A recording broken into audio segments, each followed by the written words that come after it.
Groups interested in freeing Mozambique from Portuguese colonial rule and making it an independent nation emerged in the early 1900s. Shortly after Portugal had defeated the last of the native chieftaincies and established effective control over the territory. 1920s. In 1920 and 1923, a government-sponsored organization, the Liga Africana, was established in Lisbon for assimilados, members of the tiny minority of Africans in the colonies who had been given citizenship status.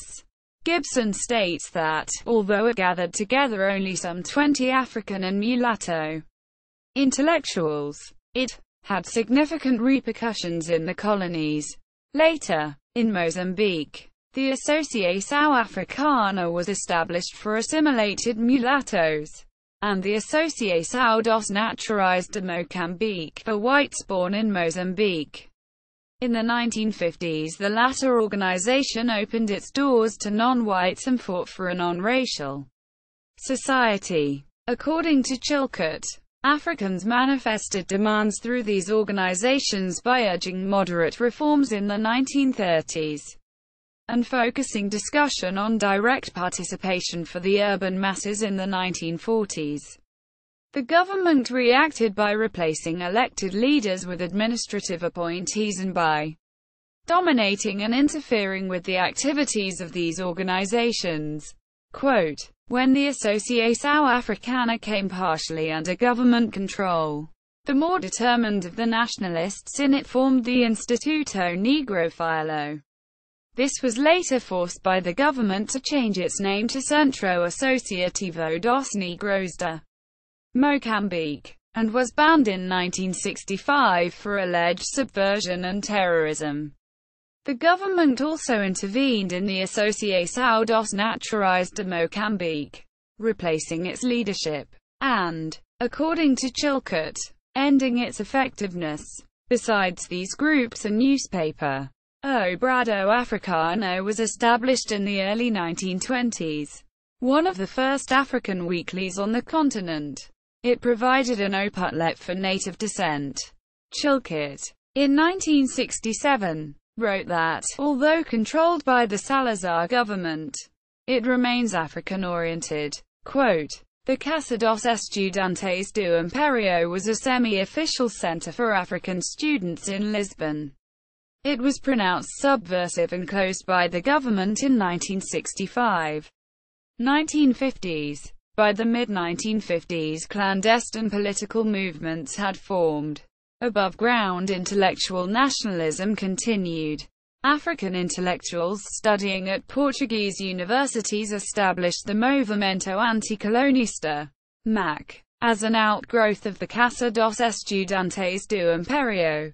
A few of the African students in Portugal, including the Angolan Mario de Andrade and the Mozambican Marcelino dos Santos, left Portugal and settled in Paris, where, Chilcott says, they associated with French African advocates of negritude and others who sought an African culture, traditional in tone but modern and sophisticated in content. Quote, in South Africa, Mozambican secondary school students who had been sent there to study formed an offshoot of the Centro Associativo dos Negros de Moçambique called the Núcleo dos Estudantes Africanos Secundarios de Moçambique, NESAM. Its tiny membership included several who would go on to become leaders in the liberation movement, including future FRELIMO President Eduardo Mondlane, at the Second All-African People's Conference in Tunis, 1960. The MAC was superseded by the Frente Revolucionária Africana para a Independência das Colônias Portuguesas, FRAIN. In the 1950s and 1960s, government suppression of radicalism in Mozambique was severe enough that the important national liberation groups all had to carry on their existences outside the country. The first organization with full intentions toward national liberation was founded by Mozambican Exiles in Rhodesia, now Zimbabwe, and Nyasaland, now Malawi, on October 2, 1960, and called the UNIAO Democratica Nacional de Mozambique, UDNAMO. Its founding leader was Adelino Gwambe, Tanganyikan, now Tanzanian. President Julius Nyerere was sympathetic to the nationalists, and in April 1961 UDNAMO moved its headquarters to Tanganyika's capital, Dar es Salaam. Its members at various times included Reverend Uriah Simango, President, a Protestant pastor from the Beira region, J. M. Mabund, Paulo José Guzmán, 1960s.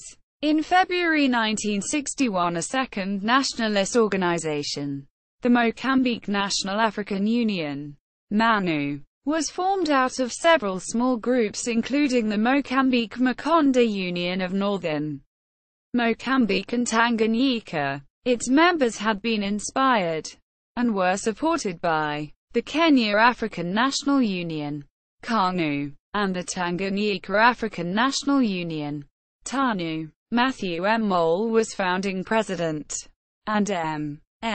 Malianga Secretary-General. After Tanganyika's independence in December 1961, MANU moved to Dar es Salaam. A third organization, the UNIAO Africana de Mozambique Independente, UNAMI, was formed by exiles from the Tete district. It too moved to Dar es Salaam in 1961. In April 1961 Adelino Gwambe traveled to Rabat to represent all three parties, UDNAMO, MANU and UNAMI, at the conference where FRAIN was disbanded and replaced by the Confederação das Organizações Nacionalistas das Colônias Portuguesas, CONCP, in June 1962.